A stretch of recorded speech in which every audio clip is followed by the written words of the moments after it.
Well, hello there. Welcome to the On to the Next podcast. I'm your host, Alyssa, and I am so happy you are here. If you are watching on YouTube, you already see I have a guest with me today. Everyone, let's please give a warm welcome to Miss Nikki Huber. Hi. Hello, Nikki. Thanks for being here. I'm so excited to be here. Thanks for having me. Yeah, thank you. Let's just get right into it and tell the people who you are. So I'm Nikki Huber. I am a Chicagoland native. I do a lot of acting, modeling, and hosting as well, and I'm a former fitness competitor. Yes, yeah. I have so many questions. Okay. I'm excited to try and answer them. Yeah, I'm so interested in, like, especially the fitness world for you. I never met anyone like that, so it's, like, super cool for you to break that down. But first, I ask every guest on the show, what era are you in? Oh, burning question. What era am I in? I would say I'm always in an element of this era, but, like, head deep into the gratitude era. Okay. Like, just everything grateful for it, just leaning into gratitude all the time, because we just live in a world that can be very negative. Yeah. And also the industry we're in as creatives is a tough one. Yeah. So living in that gratitude era allows me to just find those little golden nuggets of positivity, and then also just brings me to that mindset of if someone else is having a bad day or I'm having a bad day, just say hi and smile, and that can change your mood. I also think living in gratitude also keeps you humble in a sense. Like, it reminds you of, like, what you have. Like, you aren't entitled to it. You are lucky or you're grateful to get these opportunities. Absolutely. So I think that also helps, especially as creatives in an industry where things can be uncertain, to have that, like, root of being grateful. Right, and everything can be taken away from you. Yeah. In any moment. Yeah. Right. So for me, it's knowing that, and knowing that there are so many other people who look like me or look like you. Yeah. That show up for the same auditions. Yeah. Or maybe I'm doing a voiceover and someone sounds similar. Right. It could be a matter of anything. So for me, it's just constantly thanking God for every opportunity that I've had, currently have, or will have, whether it's in personal life or within our industry. Yeah. I like that. Thank you. That was a cute one. Thank you. I get different ones every time, and some of them are, like, more unhinged, so I appreciate I mean, let's be real. We're all in our goddess era all the time. Yeah, like, living that feminine energy, right? Yes. But I was like, we're going to bring it to being grateful. Yeah, I love that. That's cute. Yeah. Thank you. So let's bring everything back to young little Nikki. What got you into the fitness world, and what does that mean? Okay, so fun fact, I'm athletically challenged and extremely clumsy. So you're like, how did she get into fitness? Well, I wasn't very good at team sports or anything of that nature. You were not? Awful at team sports. Do not call on me first. I would rather be Nurse Nikki. Yeah. Nurse Nikki sitting on the bench, but I'll cheer you on. Me, but you need, that like, was me. You need that extra person to say you can play baseball 100%. this week. They'd be like, you can just sit there. It's okay. Perfect. Yeah. Awful. But what happened is I really admired my brothers. So I would try every sport that they did. Okay. Awful. Okay. Huge epic fail, right? But I kept getting these letters in the mail for Miss Illinois USA, Miss Illinois Team USA. Okay. At the time I was doing some musical theater. I was a little awkward and gawky, but I was like, I think I want to try one of these pageants. Well, there's the swimsuit round. Yeah. So for me, it really pushed me more towards exercise in a healthy way. Okay. And Miss Pankratz at Schaumburg High School, shout out Miss Pankratz, she was like our aerobics instructor and different type of exercise classes that she really exposed everybody to. So for me, while I was training for these pageants, because I was, I believe, a junior or senior in high school, when I went to my mom and said I'm doing a pageant, she helped me focus on, well, you're beautiful. There's nothing wrong with you. But if there's this lifestyle or swimsuit round, what could we maybe work on? What are you worried about as a teenager? But she never allowed that to breed any form of toxicity, which was fantastic. Good. Right? Yeah, totally. And the day that did it, because Tybo and like all of these exercise classes that were out there that they would do with us were just not it. They were not it for me. So there was a day that we needed to go to the strength and conditioning room. Okay. And I was like, all right, old school equipment. Yeah. Falling apart because they were doing construction on the new strength and conditioning room. Okay. And she was showing us how to properly do a bicep curl. Okay. And now, obviously, what she was teaching us was probably from the 70s or something. Yeah, it probably was also not like accurate. Not it right, but you're like, okay. And I admired her as a woman and like her energy, literal Spitfire energy, but also her aura. Yeah. And we get into this room and she's showing me this piece of equipment that was a leg extension. Okay. And I don't know if they make this anymore, but it's a bench that's like a leg extension. It's a curl. It's multi-purpose. Okay. And I do a leg extension and I look down and I go, what's that? And she's like, that's a quad. And I was like, that's cool. I have a quad. You know, it was just like something so silly. Yeah. I didn't even know like a quad was four muscles. Yeah. And a quad. I didn't know anything. So I just thought it was so cool. I felt strong, but still feminine. Okay. And that really started pushing me forward. I continued to do pageants for, I want to say about 9 years after that. Okay. I stepped on stage, loved it. Yeah. I got addicted to it. Yeah. I also got addicted to the message behind it of like advocacy and, you know, your title is to do more than just wear a crown. Right? Yeah. You're helping others. But with that lifestyle and fitness round, it gave me a goal to stay active and stay healthy because I was active through dance and musical theater, but I wasn't necessarily active on a regular basis. Yes. Right? Once you're done with your recital or your musical, you were done. So it kept me in a space of being goal-oriented. Okay. And found, I would say, my thing.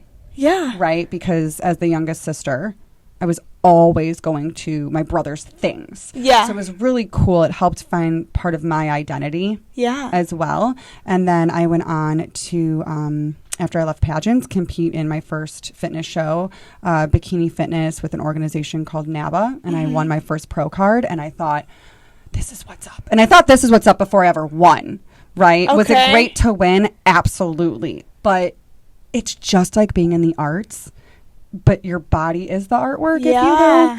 And you're backstage with people who are doing some pretty extreme things, you know, to make sure their muscles are showing properly. And I'm thinking, these people are so weird and I'm weird.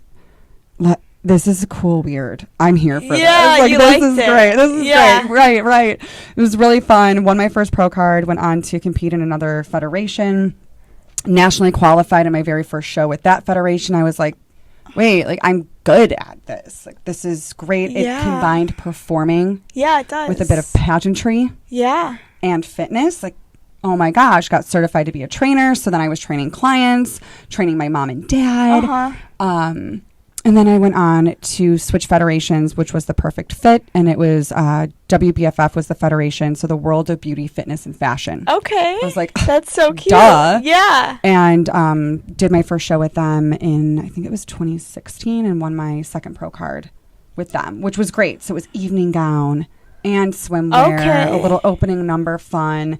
But throughout that entire journey where we're talking about me, I was also coaching clients. Whether it was individuals on the spectrum or older people that needed to look out for their heart health, or again, my parents, right? Looking out for my dad's health, my mother's health, you know, what is genetic within my family. So then I became more aware of where I will always work towards preventing or maybe elongating how long it might take before, you know, those ailments set in because it's genetics. Yeah. Right? So yeah, that's just a bit of the journey. And I was training clients all the way until about a year ago. Really? Yeah.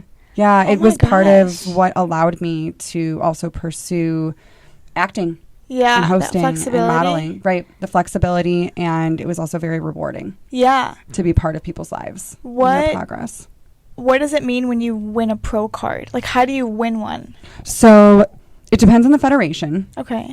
But typically you will need to, how do I explain it best? We'll go with NPC because that's like the most well known. That's what Arnold Schwarzenegger was in. Okay. So Arnold Schwarzenegger was with NPC. That's how he won his pro card for IFBB and bodybuilding. Okay. So this will be the easiest way to break it down. So NPC is the amateur level leading to that pro card. Okay. So you'll stand on stage next to individuals that are similar heights as you are, right? And they'll compare your symmetry and your muscle groups.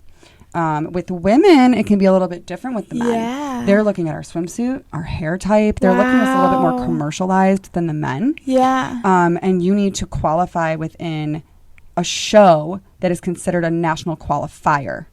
Then, if you're in the top 2, at the time it was within the top 2 of that show, then you nationally qualify. Then from national qualifying, there are specific shows that are held nationally or internationally. You then have to compete on that stage and win either your division or overall. And when I say your division, your height class is the best way to put it. Okay. Then you need to win overall compared to all of the height classes. So your height would be standing right next to me at 5'9". Yeah. Right.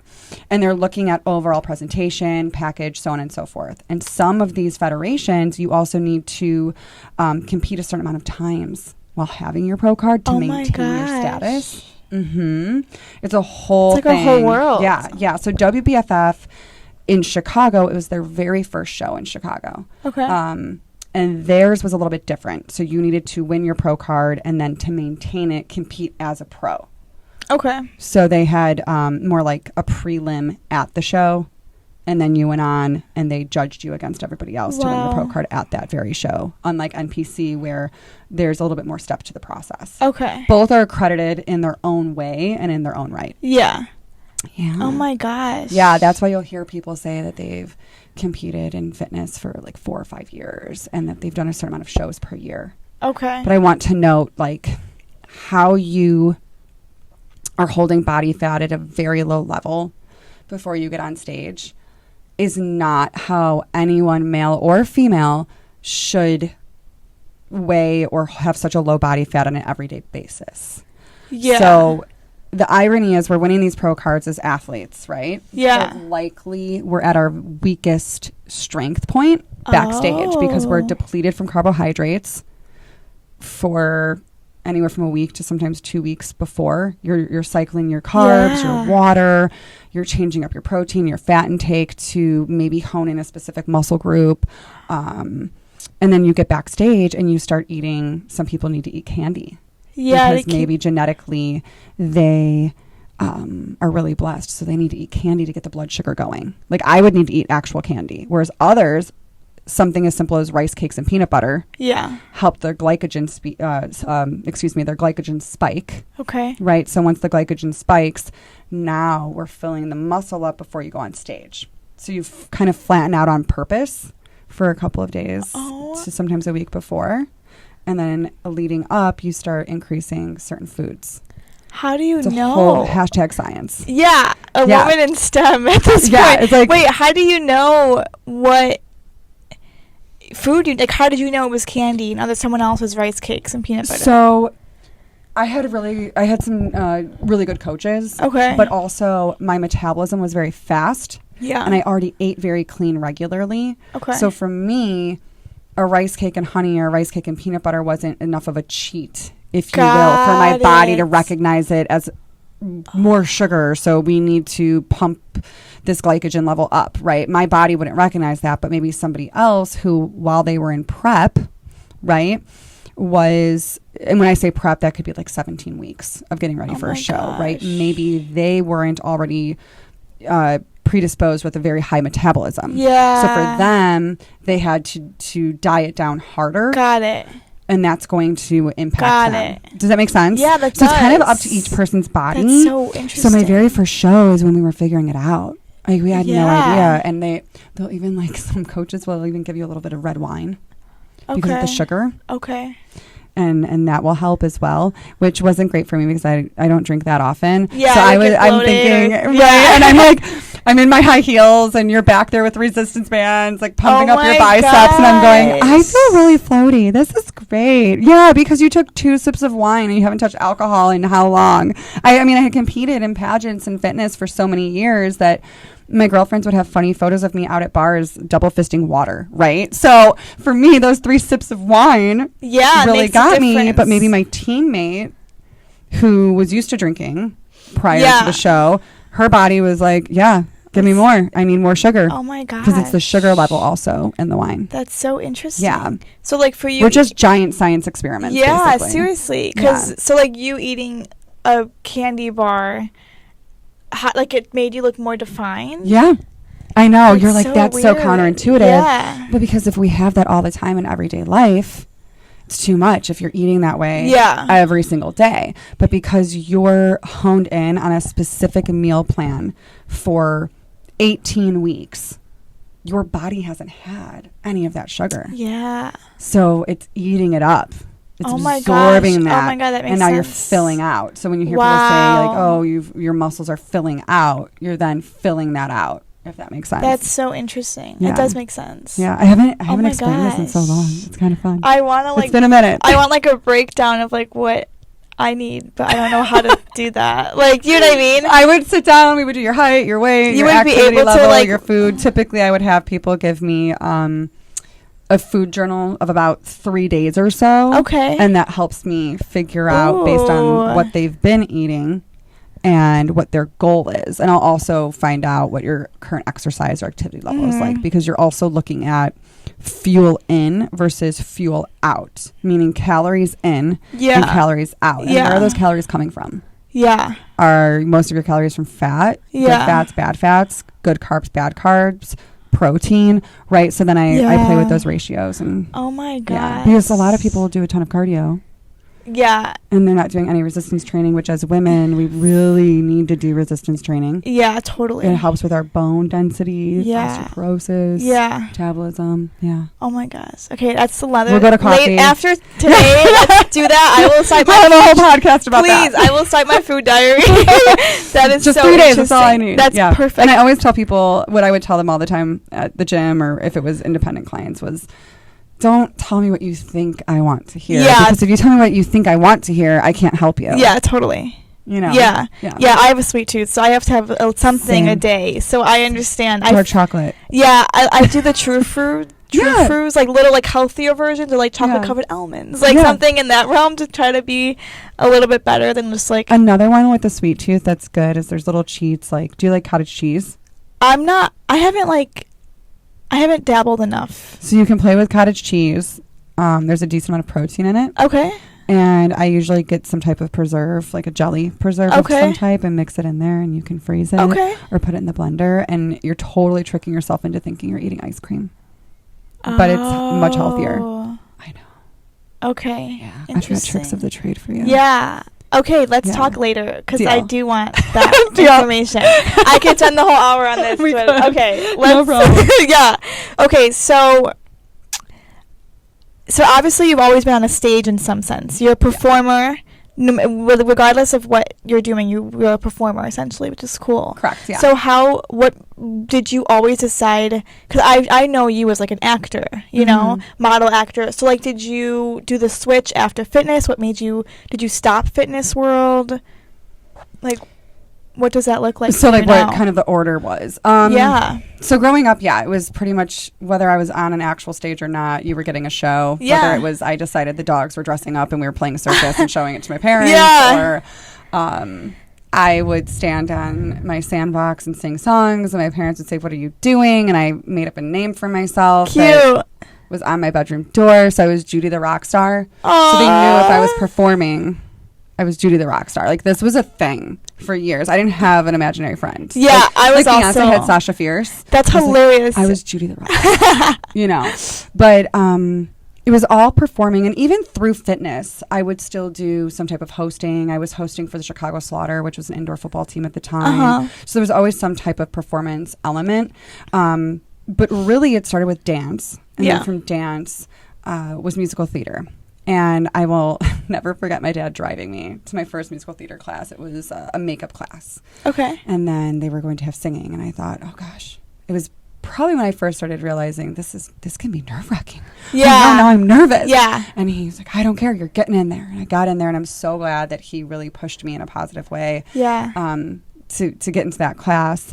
And I fell in love with musical theater after that. It also provided such a fun, safe space to like make up characters. Play, totally. And, you know, just really get out there with it and figure out your vocal range and what is vocal range. I just learned so much. So I did musical theater at Dorothy's Unlimited Dance in Schaumburg. Okay. And we did the musical Annie. They started an entire separate performance group called Schaumburg on Stage. So I was part of their very first year of Schaumburg on Stage, and we performed like Elgin Community College, the Prairie Center for the Arts, and we just kept getting the show extended, which was amazing. Oh my and then I gosh. learned about this entire community theater element in the suburbs of Chicago, and performed throughout that. And then as I went on to college, it was a no-brainer to do theater. You know, I was either doing visual arts or performing arts. So whether it was drawing, photography, painting, I was doing that in correlation with concert choir. If I was doing visual arts, I was still always performing in some capacity. Yeah. Always. Yeah. Even, again, painting and drawing, all of those things were also such a great therapeutic space for me. Yeah. And where I naturally had talents and gifts. And I also had that in performing. So yeah, I always performed throughout. So fitness was there. I will say I took it very, very seriously. Yeah. To the sense that I understood that as a model who was now modeling at that point for like Giovanni and McDougal and large pageant gown companies and bridal companies like Mon Cherie, David Chutera, I realized that, and I would say this to my fitness coaches, if I get too bulky, if I get this, or this, that will then impact me being cast, which will then impact my career and my income. Yeah. So I started realizing, wait a minute, these are now choices not just for fun. Yes. And my coaches were always really great about it. So bikini, where some people might figures like bigger, right? Yeah. As far as muscle growth. Yeah. So bikini was a really good spot for me because I could still do modeling and acting and have that physical physique that was, I don't want to say acceptable on like stage. Socially, like with people that was expected or castable. I would say, because sample sizes at the time were a certain size. Yeah. So fitness was always there. Some things happened in life that drew me away from competing in fitness. And at the time, I think I was pretty disgruntled about it. I had a lot of identity of who I was as a competitor. But I think it was a blessing because then I had to dive into who am I as Nikki Huber. Not Nikki Huber fitness, not Nikki Huber actress, not Nikki Huber all of these things that are part of me, but who am I at my core, 100%, right? Yeah. But fitness will always be in my life now. Yeah. But performing and the arts have been a foundation throughout my entire life. That's like as far as back as I can remember. Yeah, same for me. Like since I was a little, all the videos of me is like home videos is me like singing "Since You've Been Gone" by Kelly Clarkson, or like being. I was always dramatic. I always had a show. You're like, I'm not dramatic. I'm just exuberant. Yeah, okay? I'm expressive. Yeah, no, I just like to feel like you're there with me. There's a video of me at like 3 years old singing "Since You've Been Gone," and I guess in the video I was literally like throwing things around my house. I'm like, "Since you've been," I was just like throwing it. Like I guess in the music video she did that. So I was just like so extra, but everyone, God willing, in my family like nurtured it. Yeah. And that is why I'm sitting here today. I love that. Having even the balls to think like I have a podcast and people want to listen to me. Like just that confidence. Because you do. Yeah. And it's fun and it's a lot of fun. I agree. I couldn't when I went to college I didn't study theater or like the arts. I always danced, so I danced for about 15 years up until my last graduation day of college. But I went the communications PR marketing route, which is still very useful and I still use it to this day, so it's a blessing. But I did stop like a bulk of like auditioning and like theater stuff, and then once I graduated I was like, what am I doing? Like, where am I? Like, what does Alyssa want to do for Alyssa? Not college Alyssa, not sorority Alyssa, not dancer Alyssa. Not what everybody else is saying. All the other noise. Yeah. And then I went back to my roots, and like all my favorite things to do is what I did since I was a kid. And I didn't realize, I thought at some point it was like my mom making me do this, but it's like, no, there were 3 kids. I was the oldest. My other 2 who were forced, quote unquote, forced to be in the industry by 13, 14 was out of it. They didn't like it. It wasn't for them. And I'm here 24 and I'm like, more. Give me more. And then right. Because people think, what is wrong with you? Are you guys like masochistic because there's so much rejection. You're Yeah. like, no, I love auditioning. It's fine. I know I No. did a great job, or I feel confident in it, or we love the notes. Give me notes so I can improve. My minor was special education. I know when we were talking before we got on the podcast today, I think that's also a very common thread I've noticed within a lot of, I would say, personalities, performers. Okay. There's like a tender heart, I think, for individuals with intellectual disabilities or even physical disabilities or abilities, rather. That is like really, really beautiful within our industry as well. And I think that allows that empathetic space to portray different characters. Totally. Because we have this empathy towards different socioeconomic classes. Different personalities, different abilities. Right? Totally. So we're able to tap into characters on another level that seem like far-fetched. Even yesterday we were watching a show and my sister was like, I don't get how people act, and she said that to me like as a joke because obviously she knows, I don't get how you do it. And like, she was like, I don't get how you read a script and like turn on like a new person, and it's just like, in a way, everyone is the same, even though they're different. Everyone has things that they've gone through. Everyone has fears, has anxiety, has some type of anxiety, or something holding them down, or something amazing, something exciting. It doesn't matter your background. You could be the wealthiest person in the world, and something has happened in your life. As much as others may not want to think that of the wealthiest person in the world, right? Like you said, everybody has a thing. So if there's a character that is relating nothing to me, but this girl had her heart broken, I can play that, even though, you know what I mean? Even though it wasn't the way she got hers broken, whatever it was. So I think having that emotional understanding and capability of being able to become these characters also adds in with like my communications, my background with sociology and communication psychology, like all that stuff. Your emotional background, IQ. All those things make a huge difference, and that's what keeps us in the game, I think, and keeps us still like healthy and like having positive outlooks at the industry. Absolutely. So you've done some hosting as well, as have I. Do you, I'm like, let's switch the tables.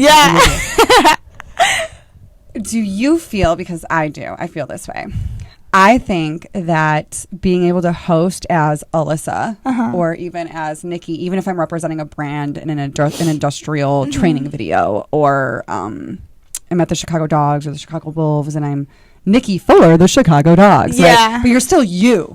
I think that adds such an element of humility because we're not playing the part. You can't hide behind a part. Right? I think it keeps me grounded. And I really enjoy representing these different brands. And a lot of them are mom and pop brands. So there's so much integrity to their brand and what their identity, their brand identity, which in a way is also a character, if you will, right? But we're us. Do you think that it adds to just your humility as an actress because you're being you? I mean, it does. Well, one, I only want to work with companies that I believe in, because it's that thing. If I'm representing a mom and pop like business, I want to make sure I believe in what they're selling also, because it is my face, even though it's for them. So like that can get me in a certain energy of knowing, like, for me, like the marketing view, like they want to hire me to represent this mom and pop business. Their values are family, community, and support. And those are my values. So great. That is an alignment of me, but that kind of keeps me, like you said, grounded of like the why.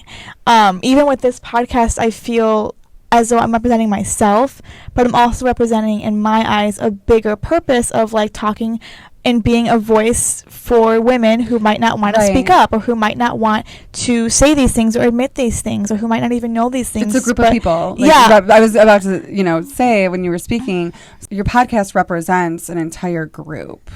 Thank you. And you're like a voice of relatability. Like, you never know if someone is scrolling and they're on YouTube and they watch one of your podcasts and you connect with them and you don't know where it's going to touch their hearts. Right? If they're in a great mood or they're depressed in that moment, because you do have the balls when you're like, I don't know, I mean, who might have the balls to do this? Like, you do have the balls to do it, and you just don't realize the impact that you might be leaving somewhere, because words do matter, right?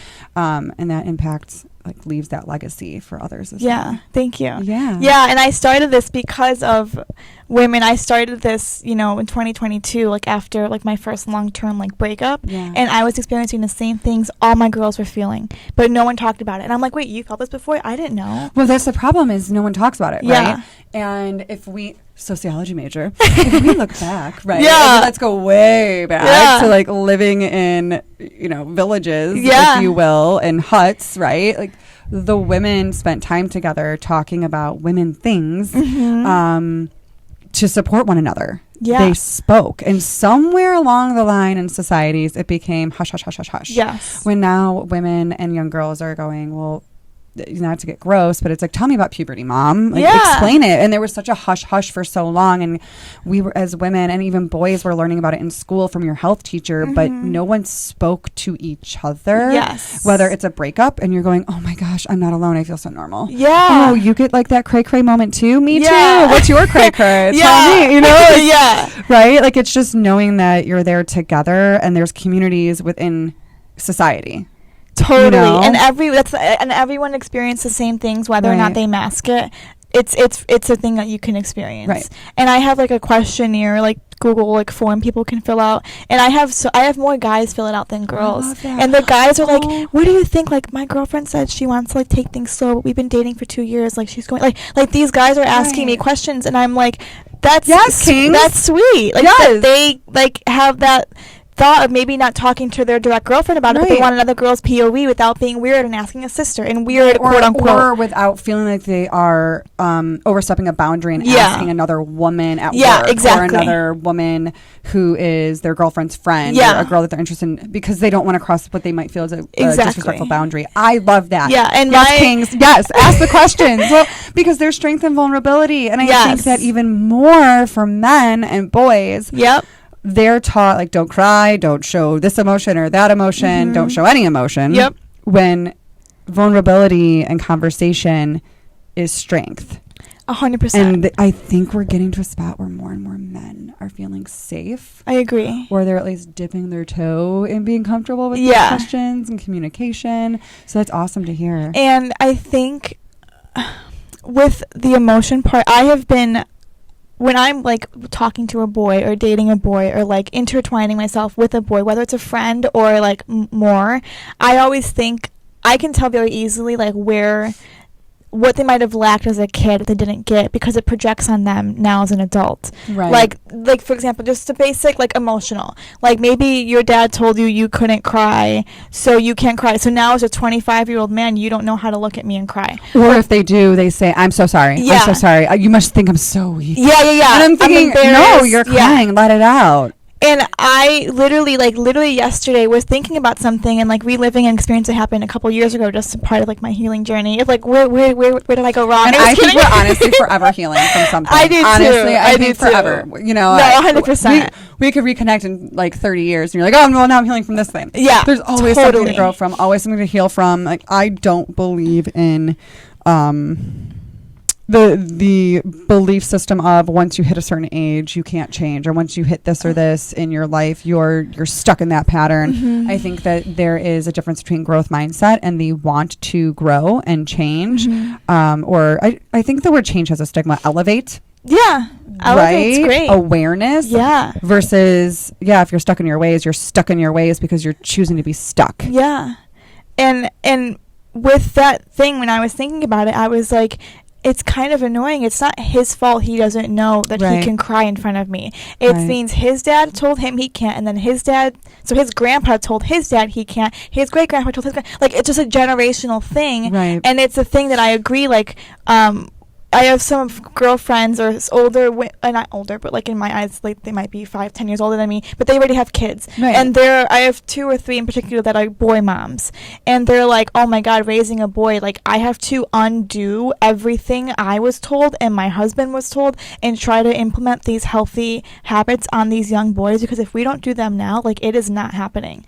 And us as women taking 25, 30, 40-year-old men now, we're seeing them and we're trying to I guess, break these bad habits, and it's like a whole we're trying to show support, and they might think we're trying to instill rules, and we're like, no, I'm trying to show you another way, a new way, trying to support you, and then it's that delicate dance of how do I support you without you feeling like I'm trying to take from your masculine energy, or like judge you or whatever. So it's just been a whole spiral that I'm like, this is an everlasting journey, like you said. Right. And especially with the way women were perceived from the beginning and how something changed where women no longer, when women are put against each other or whatever, those little things, like just trying to unbreak those habits in some way. I hope for future generations to be able to and do genuinely better. getting there to cheer each other on. Because I don't think there's any problem with going up to a woman in public and saying, oh my gosh, I love your makeup.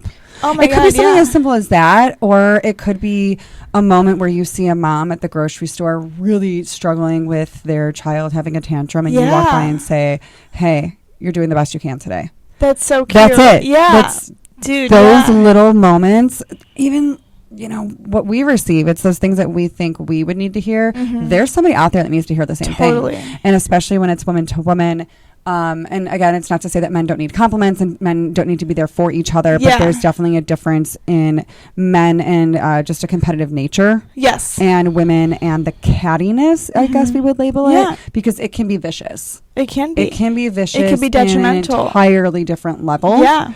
I mean, we'll go there and it's rough, or so it's always trying to be being the woman that I didn't have in my life as a younger Nikki, right? Yeah. Because I was bullied so much. So I think that's why at some points I used to overcompensate with kindness and too much of a people pleaser and lacking boundaries. Yes. Right? So finding now from that mistake the healthy space of where are the boundaries, where can I be kind and helpful? And I do like to make people smile and be happy. But where's my boundary where like I'm being taken care of as well? Whether it's taken care of for myself or someone else taking care of me because there's things we all need help with, right? Yeah. But within that, we can definitely have like a sisterhood. I know that people might think it's cliche, but it's true, right? Because if we don't cheer each other on, then who's going to? Exactly. Seriously. Yeah. It's easy to become resentful and angry, and especially in this industry. Yeah. Oh my gosh, Alyssa booked all of these jobs and I haven't. Well, you don't look like me. Yeah. You're not even my competition. Yeah, exactly. Right? It's not even a show I would get a call for. Yeah. So why am I mad? Right? So it's really practicing living in that space of camaraderie, sisterhood, community. I totally agree. Yeah. And some would call it girl power. And I'm like, Spice Girls. Spice Girls. It's come full circle, ladies. Yeah, it's a thing. And even with like the whole concept of like it's so easy for women to come up and be like, well, why did she this? Or like, why did she do that? And it's like, that's coming from your own insecurities and your own jealousies. Right. Like, even Alyssa now, like, I was thankful enough to live in a home and to be raised by majority women, so I kind of had no choice but to be this like girl power, like girly. Right. So that was a blessing for me. But I also very early on learned not everyone had that, and that was honestly a shock to me. I'm like, wait, you don't? Oh yeah, I watch people have sisters, and I'm fascinated because I didn't grow up with sisters. Yeah. Or I had my best friends who would then, maybe bully me or something. Without realizing. Which was very confusing. Yeah, like, totally. Wait, you're my friend. So then why did you, when I wore a white turtleneck in grade school, color on my back if you're my friend? Why would you do that? Yeah. Or whatever it was, right? I totally agree. And I grew up with, my mom loved me, but I think the life that she was able to provide with my father for my brothers and I was, or for me rather, I'm like, let me correct my grammar. For my brothers and me. Yeah, no, you're good. Was different than her upbringing, and I think sometimes that was a challenge for her to digest. She was happy and proud, but I think there was a slight competitive nature there, or even a jealousy. Yeah, jealousy. Right? And I sometimes envied the way that my mom interacted with my friends, my female friends.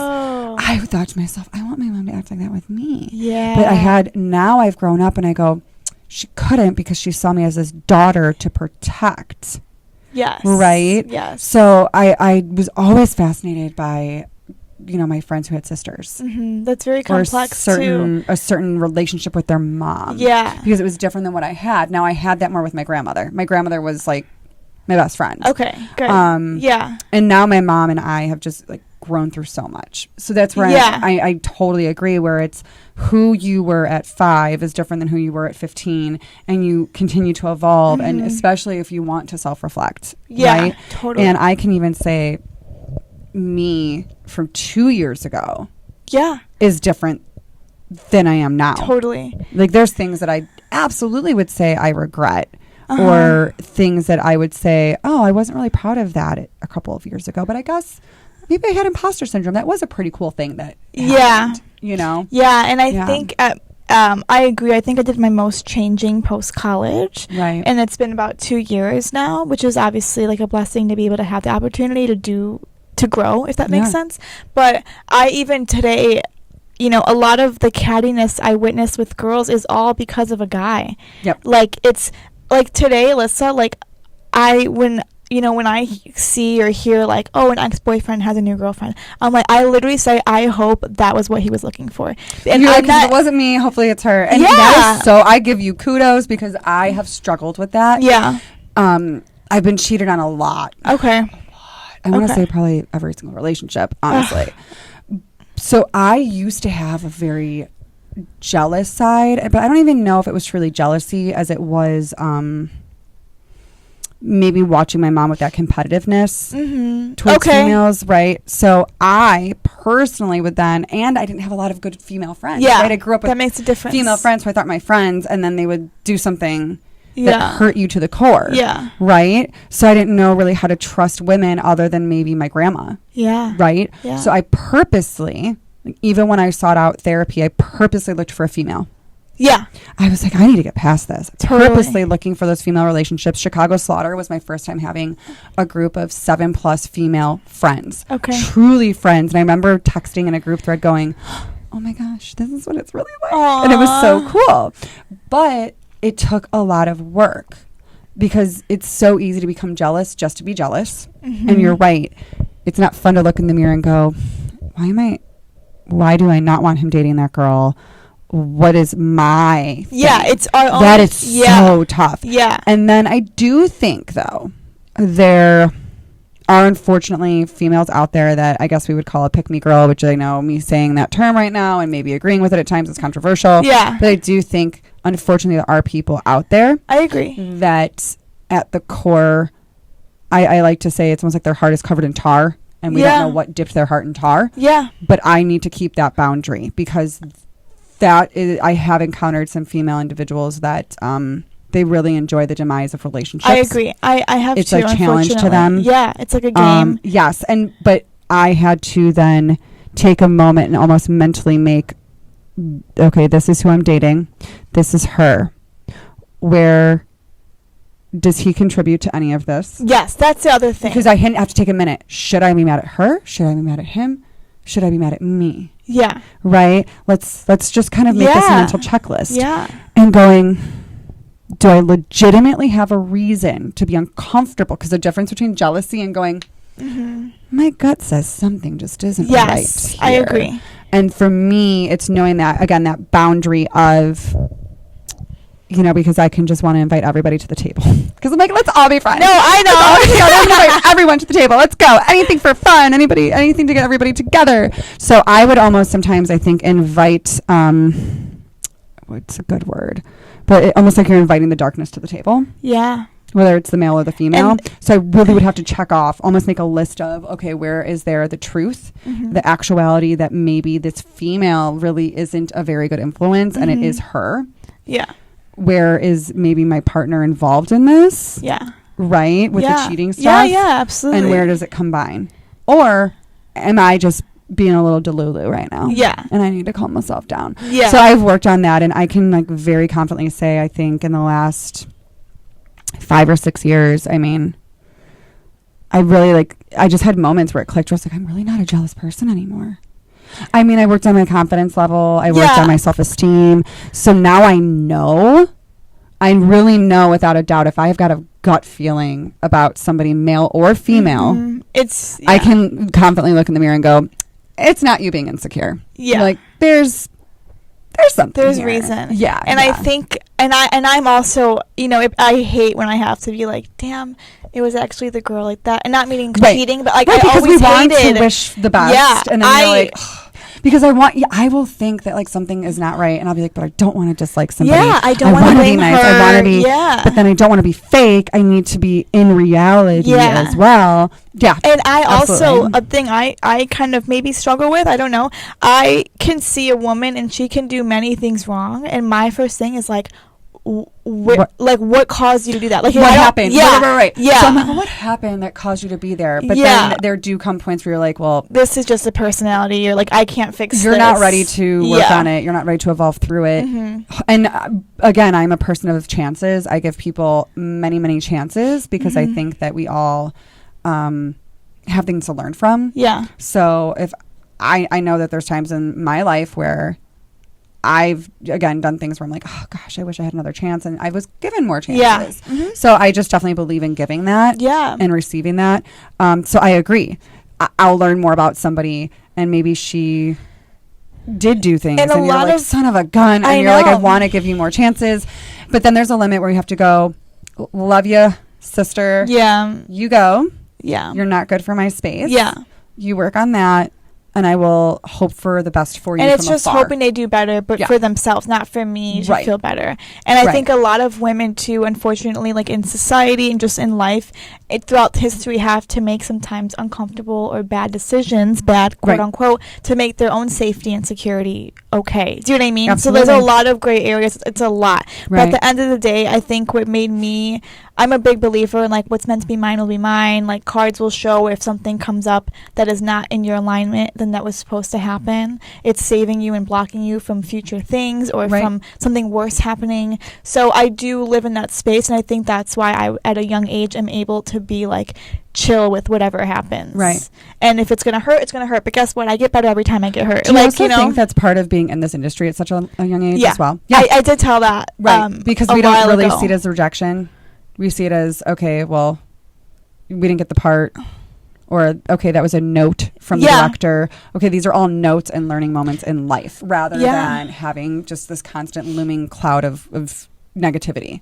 Yeah, and it's also the confidence you have to build. I've been at audition since 1 year old. Yeah. I don't remember all of them. I was so young. But I have been rejected more than any human in their lifetime might have even thought at my age can be rejected. Do you know what I mean? Absolutely. And I still sleep so peacefully every night. And I think it's a blessing. Like I said, I have a very healthy role models at home. My mom is like she is the queen of everything, so she has saved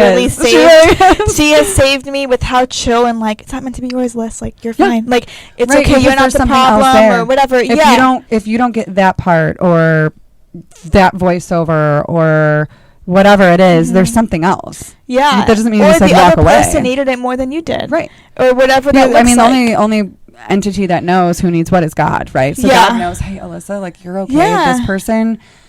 They're going to need that more tomorrow than you need today. Yeah. Right. Or this person needs this money to get off the streets. Right. You're okay. Or whatever it is. Right. It's the artist that's living in the car versus the artist that's living in a home. And you root for those people too. You want the underdogs to survive and to thrive as well. So it is a thing. It's a blessing and a curse, this industry. It is. And practicing this type of mindset. Because it is a practice. It's even though learning it's naturally there in many people, just because you and I, naturally want to root for people doesn't mean every day is easy. Yeah. I mean, we still have days where you're like, oh, what the heck? Why am I not getting called in for this or this? Or what the heck? How come that person did? Yeah. And then about an hour later, you're fine. But it doesn't mean that we're just bubbly and effervescent all the time. Yes. And living in the clouds. Yeah, exactly. We're still grounded. We still have moments where we need a hug. Yeah. We need to cry it out for a second. And you go, okay, I'll be all right. Yeah. And then I get an audition from your mom in an email, and I go, oh, that's why I didn't get that other part. Yeah, something There's new. This email that just came in. Yeah, seriously. Yeah. And that's a blessing in itself. So it's taking everything day by day, but also like having those roots in yourself, or whatever gets thrown at you, you'll be able to figure it out, survive it, or overcome it in whatever way that looks like. And I think that support is so important. I know that with my parents being very like working class Americans. So, yeah. For the longest time, they were like, oh, well, now you've graduated and blah, blah, blah, blah. When are you going to like stop paying for workshops? I'm going, never. because the workshops will Yeah. always be there. There's always room Yeah. to grow. And there was this really cool pivotal moment with my dad. I think it was maybe last year.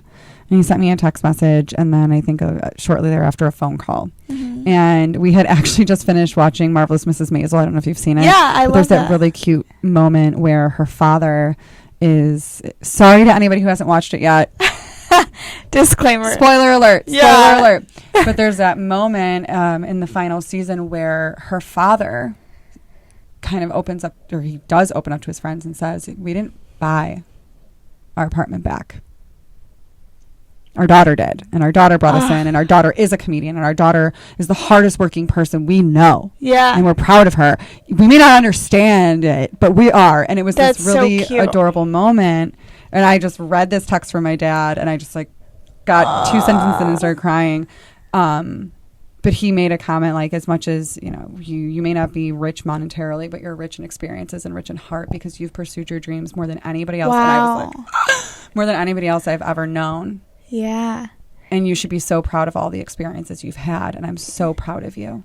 That's beautiful. And it was this turning point for me because that was such a moment compared to the man in the recliner in the basement. Yeah. In the house we grew up in, saying, when are you going to like stop taking these workshops? Yeah. Or, when does this and this? Because they don't understand the industry, Exactly. right? To then going, I see you and I see your joy. They've Yeah. always known I was talented, or your mom's always known you're Yeah. talented, right? They go, Yeah. oh, you were given this God-given gift Yeah. of gab, or a God-given gift of performing, or dance, right? They've seen it. They've seen Yeah. it. Whether you're a working class mom and dad, or you're a CEO, or wherever you are. I don't have kids yet, but I believe parents see what their kids' talents are, Yes. right? They may not understand it, but they see it. But they Yes. assume, just based on the system that we have all been part of Mm-hmm. for all of our lives, that okay, well now you're going to go be this, you're Yeah. going to have to conform to this mold, right? Mhm. So for him to have that moment and go, not only do I see that you have this talent, but I see your joy. To me, when I read that, I felt seen, I felt understood, and my dad has always been my best friend, Yeah. but that was just different It is different. to receive that. Yeah, because even though It's he's such a your moment. best friend, I'm sure he was still maybe hard on you, or Right, had wondering, different how does this work? expectations of you, Right. or whatever. Why do you need these headshots every 6 months? Exactly. You know, I don't Yeah. think they don't get it. And Or I'm like, going, he's this spending- is my portfolio. It's like, well, why do you have to retake these tests at the automotive shop every Yeah, 6 weeks? you're right. Yeah. Same It's thing. the same thing. Yeah. Just a different industry. 100%. It all relates. Yeah. Yeah. That's really sweet. And I love that show. I didn't watch that last season. I'm so sorry. I'm okay. I I'm ruined it for no, I actually like Spoiler alert, Alyssa. Just pretend you didn't hear anything. No, you'll love it. You'll the love it. creator in me loves a spoiler because then I know what's going to happen, so I can watch what the directors, the Yeah. writers, actors put into it to get to that point. I mean, that show, obviously, And I is just know the fantastic concept anyway, but of the yeah. show, so I know she's going to make it big, obviously. It's, Right, you know right. what I mean? And then you already know, I mean, her parents. And have they're been hard so on tough on her. the traditional Exactly. she comes from a Jewish background, like, you know, all that stuff, Right. the different standards and expectations, different cultures and Absolutely. religions, whatever that looks like has on you. So I Right. get the concept. I could picture her dad saying Well, I that. can't wait for you to send me a DM after you Once see it's done. this episode. That's cute. You'll be That's like, I really- saw the episode, I'm crying. Yeah. Yes, I know. Aw, that's Yeah. so sweet. Yeah, it's really cute. I love that. Let's quickly switch gears, Okay. and I want just a quick insight, thoughts, POV. You are in the industry. You're a creative. How has, and you share as much as you're comfortable with. Okay. I'm not getting so fidgety. I'm like, I know. what's the question? What's happening? I love asking creatives on the show, like, how has managing dating been? Okay. Because I'm someone who has dated people in the industry and outside of it. And I still don't know. I think there's perks for both, and there's also downfalls for both. So, like, what do you think in terms of, we talked about family and, like, Right. how they have to understand and nurture that. But, like, meeting someone who's not in the industry on the streets and you end up dating him, like, or them or whatever it is, there's a lot that comes into that versus meeting someone in the industry. So Right. what have you thought experience-wise? Like, what do you think I think, works? well, it's tough to say what works because everybody's different as far as who we date, right? Yeah. Nobody's the same. Yeah. I would say communication is really important. Mm-hmm. I have experienced where people are super excited to date you at first because they're like, oh, wow, you're an actress and a model. And they have this idea of that. But they don't understand the very erratic schedule. I could start on Monday and go, I don't, first Monday of the week. Well, Monday is the first day of the week. It's been a long... Is that? But, I mean, you can start... What I'm getting at is you can start Monday. Yeah. On your work week. Yes. What is everybody's typical work week outside of our industry and go, I only work this Friday. I don't really have anything going on. Okay. And you get a little anxious. And then by Monday at 3 p.m., you're excited because you received X amount of phone calls or emails and now you're booked all week. Yep. Or you're booked for 3 weeks coming up in the following month, right? Yes. So they don't always understand that. So what I've learned is I actually had this kind of series of relationships where after some amount of time, and it was almost the same timeline, that it no longer became cute or nostalgic or not nostalgic, this like novelty to date a model or actress or a fitness competitor, right?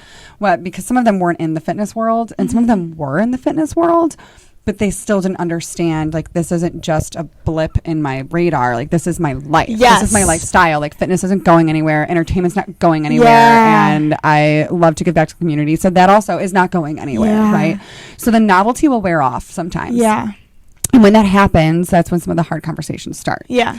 And at one point, I would put a lot out there on Facebook or online, and that became a recipe for failure. And when I say a lot, like, I would put my relationships out there. Okay. And there might be thousands of people that follow you on Facebook that are your friends, but they're not your friends. And now they're requesting your boyfriend and your mom and your dad. And because your parents and your boyfriend, all these people see that you're a related friend, you're a mutual friend, they accept it. And that can breed some weird stuff right there, right?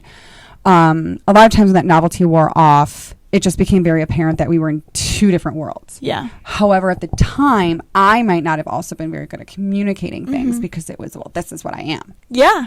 Yeah, and you almost get resentful, like, why don't you understand? Right. Yeah, totally.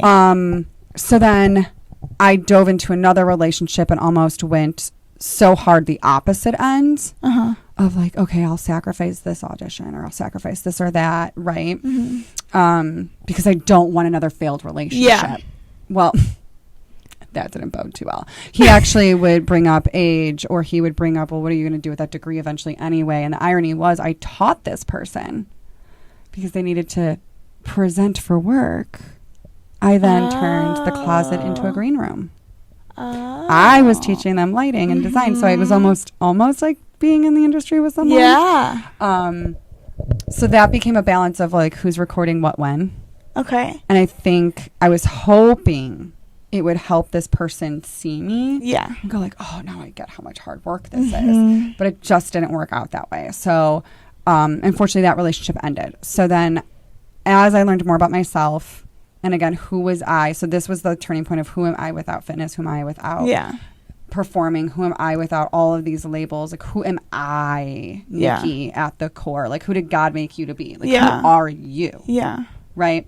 So bringing that into dating here and there after those long-term relationships, went on a couple of dates with somebody that was in our industry, and we just ended up being really good friends for a while. Okay. So I was like, and that works. Is like, we were really good at balancing, like, this is your event, so do not put the flame out. Like, you've got to let that flame stay ignited and vice versa, but it just didn't work. It was just too much ego. Yeah, and that's another element. Yeah. So I can't really, like, speak to dating somebody in the industry because it was literally like 2 dates. So it's not really dating. But within, like, my current relationship, to me, I had to take a step back and go, well, why would this person maybe be uncomfortable? And what is he speaking? And like you said, where's that coming from for him as, like, in his childhood, right? Or past relationships. And what would I want to hear? And there was actually a point where,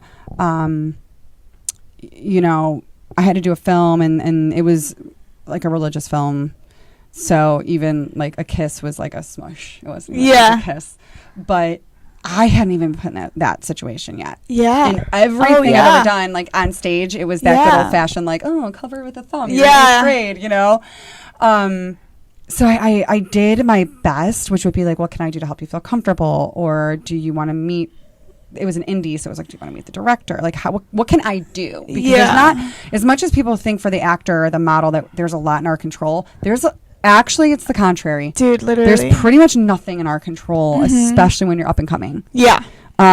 We can obviously put our foot down. You have integrity. You know when to walk away. I have lines on the sand of things that I will absolutely not do. Yeah. Right? But it was more, in this situation, it was, I needed to hear out where his emotions might be. Because to me, I was like, well, it's work. I don't have emotions. Yeah, towards this 100%. person, and it's a Christian set. Like, we're going to be praying before every scene. Like, like, it's like like smush, like whatever. Yeah. But to him, it was huge. It was a big deal. Yeah. Right. And so I really needed to hear him out. And for me, it was, here's this person. Here's the name of the film. Do you want to meet the director? Since it was an indie and it was somebody that I knew. The director, I knew the director. I was like, you know, what do you need? Basically, was the biggest thing. So that's what I've learned, is that communication. I'm still very private. Yeah. Like my Instagram and everything is just like professional. Yeah, and it's just all professional. I also think that can be really, really, really challenging in dating, because we live in a world where we're accustomed to people putting everything out there. But I've actually gone to quite a few workshops where there are talent managers present, where they really encourage having your performing Instagram and your personal Instagram. Yeah. They like really adhere to that. Yeah. For your own well-being. Yeah. Because there's just individuals that can be very intrusive. Yeah. But that can be hard on the significant other because they don't understand. They're like, are you not proud of me? Are you hiding me? And I'm like, no. And in other ways, it's also something that's more sacred to me because you're the one thing I have. Yeah. That's private. Yeah. Because everything's out there. 100%. So if anything, I'm going like, no, I'm protecting like our bubble. Space and stuff. Like our relationship. Totally. It's sacred. And I don't need it out there. Everything else is out there. My emotions are out there. When I'm performing, my face is out there all the time. Everything is curated, right? To an extent, it's curated, right? Because our portfolio is our Instagram. Yeah. You know? Yeah. So it can be a very challenging thing. It's a tango. It is. It's a lot. I'm still learning too, like what I'll put stuff in my stories. Yeah, stories, because they go away, and it's more just like for me, stories are watched by my people. The people who know the people who know you. Are going to look at your story. Not like a stranger or whatever. Also, unfortunately, being a woman, like sometimes, if you post you have a boyfriend, there are some crappy people who will not want to hire you. Yep. And you don't want to be in those sets and those spaces, but to even be in that environment is uncomfortable. Men don't have to hide if they have a hot wife, because they'll still get the job. Do you know what I mean? Absolutely. So I think that's a thing. And everyone has an opinion.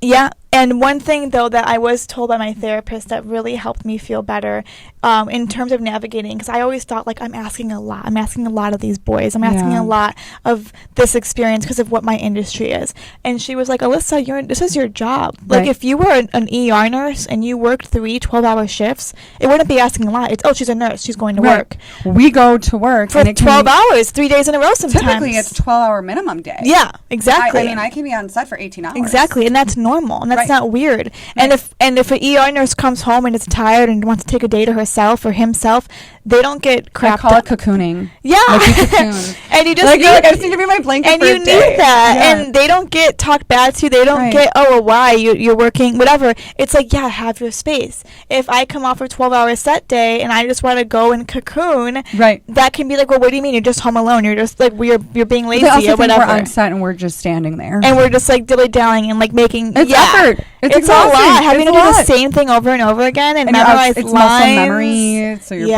your body is working. So much. Your brain is on. Your facial expressions. It is so much. Are you outside in the elements? Yeah. In Chicago and 20 degrees while performing the scene, but you have to smile and act like it's spring. Exactly. Yeah. It's a lot, but thank you for that insight. I agree. Absolutely. I do agree. It's a delicate thing, and you want to hear each other out and try to have empathy towards your partner, but still know that it's your job, right? Because again, as the people pleasers, yes, we want to just say forget it and sacrifice all of our boundary, when in reality the boundary does need to be there. And that's not okay either. Yeah, it's not fair. Right, because if you don't have the boundary there, then you don't even know if that is or is not the person for you. Exactly. Yes. Because if I just throw the boundary to the side, and this is not okay with you at all, then I need to come to terms with this isn't okay with you, and maybe this isn't going to work. Yeah, which is a huge step to take because we want to hold on to relationships as tight as we can. Exactly. Yeah. Thank you. Anytime. Okay. Last. Oh, I was like, high five. I was like, go team. We did it. I have one last quick question. Okay. What would you tell 16-year-old Nikki today? Get out of her head. Okay. Get out of your own way. Yeah. I love that. Get out of your own way. That's beautiful. Thank you. Thank you. I love that. And that speaks for itself. Yeah. Just get out of your own way. Yeah. That can mean so many things. That means a lot. But I understand that totally. Yeah. Thank you for that. It's Absolutely. I love that. Yeah. Nikki, do you want to share your handles? Sure. So you can find me on Instagram. It's Nikki _Huber _ NIKKI _HUBER _. Thanks, Nikki. Yeah, thank you for being here. Thanks for having me. I loved it. I love it. Thank you so much, everyone. Thank you for tuning in. I will see you when we are on to the next episode. Thank you. Bye.